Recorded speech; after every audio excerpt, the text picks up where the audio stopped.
अस्सलाम वालेकुम। कैसे हैं आप सब? ठीक हैं? अल्हम्दुलिल्लाह मैं ठीक हूँ। मैं हूँ आपकी होस्ट नूर और आप लोग देख रहे हैं मेरे यूट्यूब चैनल नूर पॉइंट। ये जो वीडियो नज़र आ रही है ये मक्का और मदीना की कुछ तस्वीर को मिलाकर वीडियो बनाई गई है जो आपकी खिदमत में पेश कर रही हूँ। वीडियो की तरफ बढ़ने से पहले मेरी आप लोगों से रिक्वेस्ट है, चैनल को सब्सक्राइब कीजिए, वीडियो को लाइक और शेयर कीजिए, बेल आइकन को ज़रूर प्रेस कीजिए ताकि हर नई आने वाली वीडियो को नोटिफिकेशन आपको बर वक्त मिल सके। तो उन लोगों ने हज़रत ईसा अलैहिस्सलाम से मुतालबा किया कि वो अल्लाह से सवाल करें कि वो उनके लिए दस्तरख्वान आसमान से उतारें जिससे वो खाएं और तकलीफ़ के बाद नेमत हासिल करें।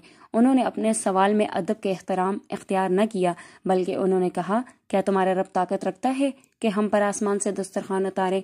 ईसा अलैहिस्सलाम को उनका यह मुखातब होने का अंदाज बिल्कुल भी पसंद न आया। तमाम अंबिया अलैहिस्सलाम अपनी उम्मतों से ईमान बिलगैब का मुतालबा करते हैं और उन्हें इसी बात का पाबंद बनाते हैं। और ये मौजज़ात खिलौने नहीं जिनसे बच्चों को बहलाया जाता और तसल्ली दी जाती, जिनके ज़रिए बच्चों को खेल कूद में मशगूल किया जाता, बल्कि वो अल्लाह की कुदरत की निशानियां हैं जिनका इजहार अपने अंबिया इस्लाम के हाथों पर चाहता है और वो करता है। इन मौजज़ात के ज़रिए बंदों पर अल्लाह ताला की हुज्जत कायम हो जाती है और उनको इनकार की मोहलत नहीं मिलती। इसीलिए ईसा अलैहिस्सलाम को उनके बारे में अंदेशा हुआ, उन्हें बुरे अंजाम से डराया, उन्हें अल्लाह की तरफ आजमाइश में मुब्तला होने से रोका कि वो तो बुलंद तर और सबसे बढ़कर जलील कद्र ज़ात है।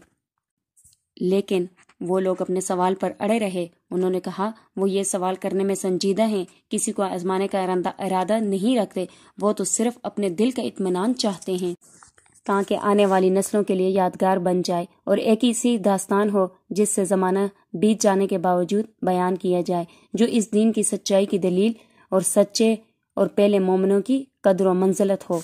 कुरान करीम इस किस्से को इस तरह बयान करता है, जब उन्होंने कहा, ए ईसा बिन मरियम यानी कि मरियम के बेटे, क्या आपका रब हम पर आसमान से खाने का दस्तरखान उतार सकता है? ईसा अलैहिस्सलाम ने फरमाया, अल्लाह से डरो अगर तुम ईमानदार हो। उन्होंने कहा, हम सिर्फ ये चाहते हैं हम इससे खाएं और हमारे दिल मुतमईन हो और हमें मालूम हो आपने हमसे सच बोला और हम इस पर गवाही देने वाले हो जाएं। ईसा अलैहिस्सलाम ने फरमाया, ए अल्लाह, हम पर आसमान से दस्तरखान नाजिल फरमा जो हमारे अगलों और पिछलों के लिए खुशी का बाइस बने और आपकी तरफ से एक निशानी हो, हमको रिज़्क अता फरमा और बेहतरीन रिज़्क। अल्लाह ने फरमाया, वो खाना तुम लोगों पर नाजिल करने वाला हूँ, मगर इसके बाद तुम में से कुफर करेगा उसको मैं ऐसी सज़ा दूंगा कि वो दुनिया वालों बल्कि जहान वालों में से किसी को न दूंगा। यहूदियों का सब्र जाता रहा, उनकी दुश्मनी और अदावत का पैमाना लबरेज हो गया। उन्होंने ईसा अलैहिस्सलाम से छुटकारा पाने का इरादा कर लिया। फिर वो अपना केस रूमी हुक्मरान के पास ले गए। उन्होंने ये तहज़ीबकार आदमी है जो हमारे दीन के दायरे से निकल गया है और इसने हमारे जवानों को काबू कर लिया है, इसने हमारे काम में फूट डाल दिए और हमारे अक्लमंदों को बेवकूफ़ बना रखा है। वो हुकूमत के लिए ख़तरा बन चुका है, यानी कि ईसा अलैहिस्सलाम। वो किसी निज़ाम का ताबे नहीं और ना ही किसी कानून को मानने वाले हैं।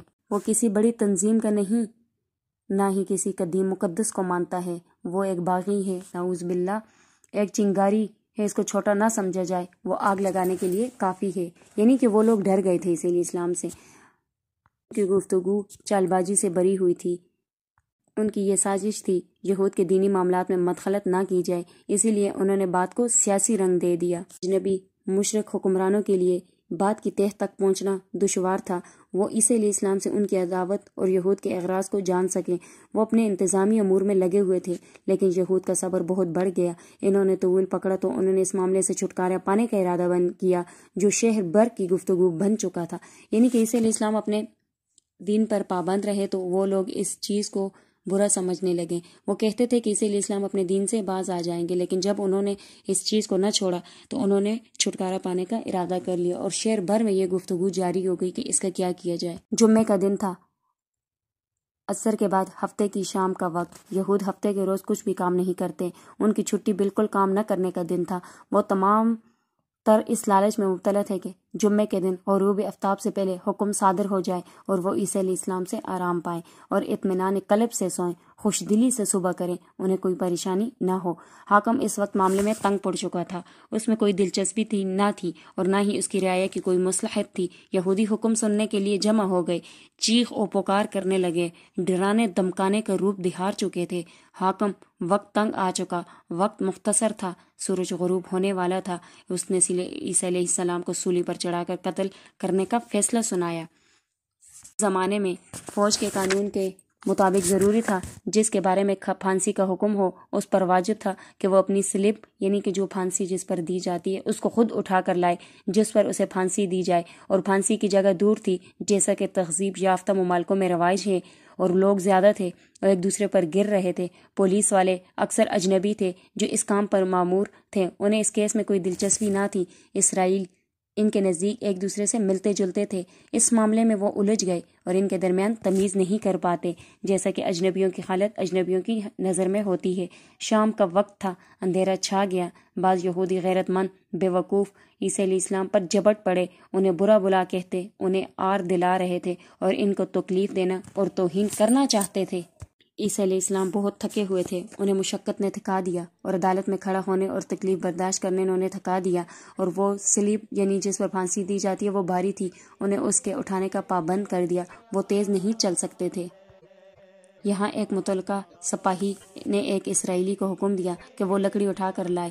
وہ اپنے ساتھیوں میں زیادہ غیرت والا اور بڑا بے وقوف تھا، اور عیسیٰ علیہ السلام کو اذیت پہنچانے میں زیادہ اس کی کوشش تھی کہ وہ اس کام کو سر انجام دینے میں جلدی کرنے والا تھا تاکہ یہ معاملہ جلدی اپنے انجام کو پہنچے اور وہ اس تباکن ذمہ داری سے چھٹکارا پائے۔ یہ تھی میری آج کی ویڈیو، انشاءاللہ نیکسٹ ویڈیو میں آپ سے ملاقات ہوتی ہے، تب تک کے لیے اللہ حافظ۔